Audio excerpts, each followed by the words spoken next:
ডিসেম্বরে বাংলাদেশে ফেরার ঘোষণা দিয়েছেন সাবেক প্রধানমন্ত্রী শেখ হাসিনা। আর তার এই ঘোষণাকে ঘিরে সম্ভাব্য রাজনৈতিক উত্তেজনা ও আইনশৃঙ্খলা পরিস্থিতি নিয়ে সতর্ক অবস্থানে রয়েছে পুলিশ। বিশেষ করে আওয়ামী লীগ ও এর সহযোগী সংগঠনের নেতাকর্মীদের ঘিরে সহিংসতা বা অস্থিতিশীলতা তৈরির আশঙ্কায় আইনশৃঙ্খলা বাহিনীর বিভিন্ন ইউনিটকে প্রস্তুত থাকতে বলা হয়েছে।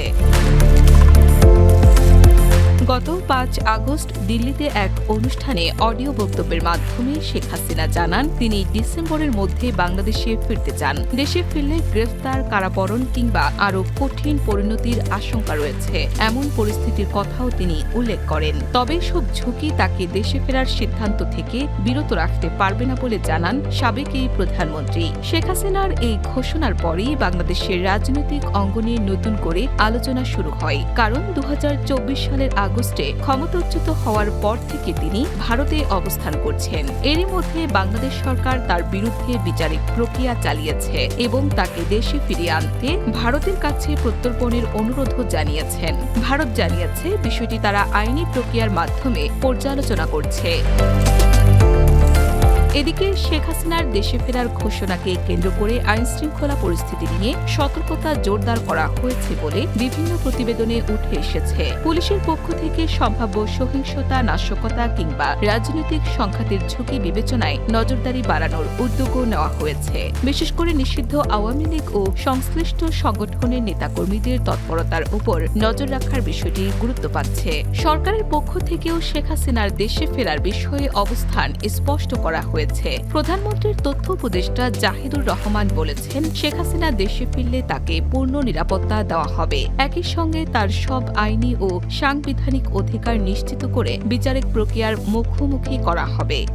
আইনমন্ত্রীও শেখ হাসিনাকে দেশে ফিরে আইনি প্রক্রিয়ার মুখোমুখি হওয়ার আহ্বান জানিয়েছেন। তার বক্তব্য, শেখ হাসিনা নিজে যখন ডিসেম্বরের মধ্যে দেশে ফেরার কথা বলেছেন, তখন তিনি ফিরে এসে আইনের পথ অনুসরণ করতে পারেন।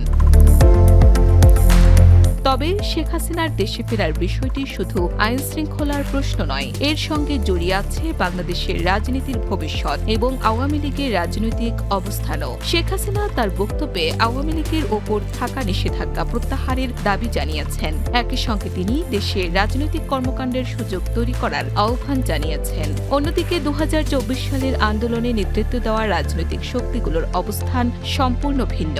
তাদের বক্তব্য, শেখ হাসিনা দেশে ফিরলে তাকে বিদ্যমান বিচারিক প্রক্রিয়ার মুখোমুখি হতে হবে। ক্ষমতায় থাকাকালে সংঘটিত হত্যাকাণ্ড ও মানবাধিকার লঙ্ঘনের অভিযোগের বিচার শেষ না হওয়া পর্যন্ত রাজনৈতিক সমঝোতার সুযোগ নেই বলেও তাদের অনেকেই মনে করছেন। সব মিলিয়ে ডিসেম্বরকে সামনে রেখে বাংলাদেশের রাজনৈতিক পরিস্থিতি আরও গুরুত্বপূর্ণ হয়ে উঠছে। একদিকে শেখ হাসিনার দেশে ফেরার ঘোষণা, অন্যদিকে তার বিরুদ্ধে চলমান আইনি প্রক্রিয়া, পাশাপাশি আওয়ামী লীগের রাজনৈতিক ভবিষ্যৎ এবং আইনশৃঙ্খলা পরিস্থিতি, সবকিছু মিলিয়ে সামনে তৈরি হতে পারে নতুন রাজনৈতিক সমীকরণ। আর শেখ হাসিনা সত্যি ডিসেম্বর মাসে বাংলাদেশে ফেরেন কিনা, ফিরলে তার বিরুদ্ধে থাকা আইনি প্রক্রিয়া কিভাবে এগোয় এবং তার প্রত্যাবর্তনকে ঘিরে দেশের রাজনৈতিক পরিস্থিতি কোন দিকে যায়, এখন সেদিকেই নজর রাখছেন সংশ্লিষ্টরা।